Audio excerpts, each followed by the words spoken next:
Hey there, thanks for watching.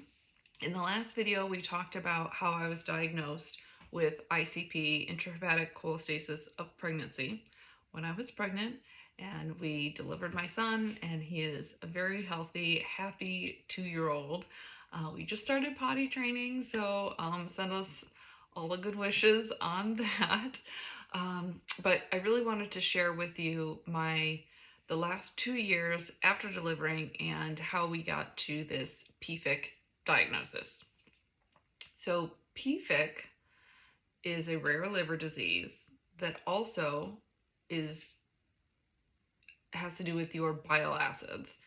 I am in no way a doctor, nor do I know much about the body other than the things that I have done my own research on. So I might be saying things wrong, or I might be pronouncing things wrong, but this is what I understand as far as what is going on in my body and what I have.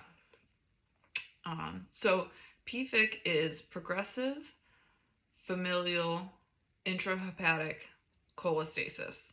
So break all that down. P for progressive, meaning it actually gets worse with time. Familial, meaning it is genetic or it has to do with your gene mutations. Intrahepatic means it's within the liver that this is happening, and cholestasis is, I think, just the indicator that it's higher than normal bile acids, or your body's unable to process the bile acids. So there are 3 different types of PFIC on this one main website, the PFIC network, I think it is. If you look into more research, there are actually 13 different PFICs identified by genetic differences, I want to say. I'm not sure I'm saying that all right, but I believe there's currently 13 different versions of different genes, genetic mutations that cause this. Maybe they're not all have numbers so that you can be diagnosed within the healthcare system. I'm not quite sure, because PFIC also normally affects young children, like 6 months to 6 years old. You are diagnosed with this, and I was diagnosed at 39. So major outlier as far as that goes. But maybe there's a new type of PFIC that hasn't had a lot of research done that has to do with ICP, because a lot of women, myself included, after they deliver, the bile acids are supposed to return back to normal. But for some of us, it doesn't.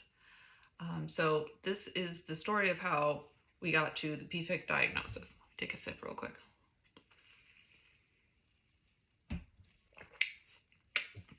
So after giving birth, you're supposed to get your bile acids checked in 6 weeks.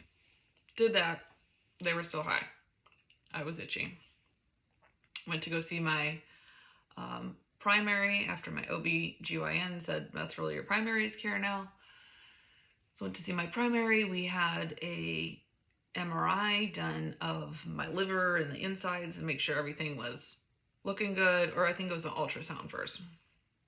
She said, yeah, everything looks normal. Sometimes they find masses, sometimes they find something else, fatty liver, I don't, So she said, you need to go see a gastroenterologist. I'm like, okay, great, go see him. He says, we need to see the insides, like a really good version of it. So we got the MRI of that, also got the bile acids tested again, still high. And high at this point, I want to say is 44. So I was 15 before I delivered, and we never checked it again. So that's kind of a bummer. I wish we would have checked it again to know how high it got. And then maybe I was on my way down, actually. But we'll never know. All I know is after delivering, I was higher than when I got tested the first time. So I was then started on the ursodiol, that same prescription that I took when I was pregnant. I started taking it again. I think that a dose was higher now that I wasn't pregnant. And we tested in 3 months after that. The bile acid went down a little bit. So I was excited about that. It was not within the normal range. The goal is for me, between my doctor and I, is to be in the normal range and not to be itchy, because that's really what I have now. I don't have any more upper right quadrant pain. There doesn't seem to be any other symptoms associated with it for me. So we were hopeful that the URSO was working, and we were going to retest in another 3 months and see where we were then. Well, we tested in another 3 months, and they went back up again. They weren't as high as they were before, but they certainly were not trending in the right direction. So we decided that maybe it's time to work on an official diagnosis and maybe try a new prescription. So that is when he diagnosed me with PFIC. The PFIC diagnosis, like I said, is normally with children, and they can have a lot of severe issues, and many of them need a liver transplant by the time that they're 10, I believe. And the life expectancy isn't a normal life expectancy. I think it's pretty decent, all things considered, but a lot of them, have issues. So that's where it's kind of confusing, because I am 39, I'll be 40 this year, and I don't have all these other things. I'm not jaundiced. I didn't have trouble gaining weight or, growing when I was little. There's really nothing in my history that would indicate that I had this. I wasn't itchy all the time. The other thing is that now I'm itchy, and it seems to be correlated with my menstrual cycle.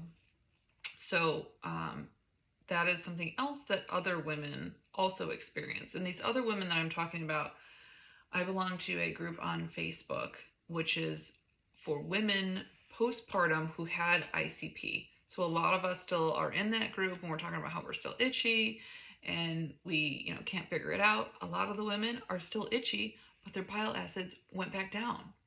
So that too is kind of strange, but if the bile acids are down, then that's probably a good thing.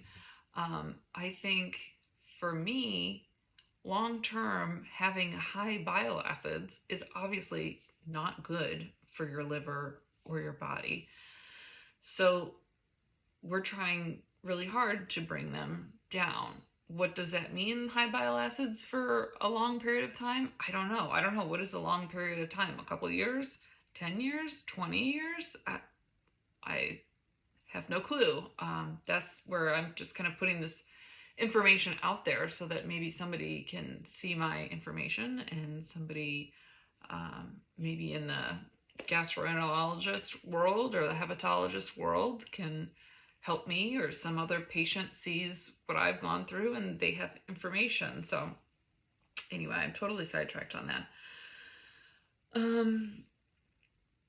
So where I am now, we're diagnosed with PFIC, and it's the best that we can come up with for right now.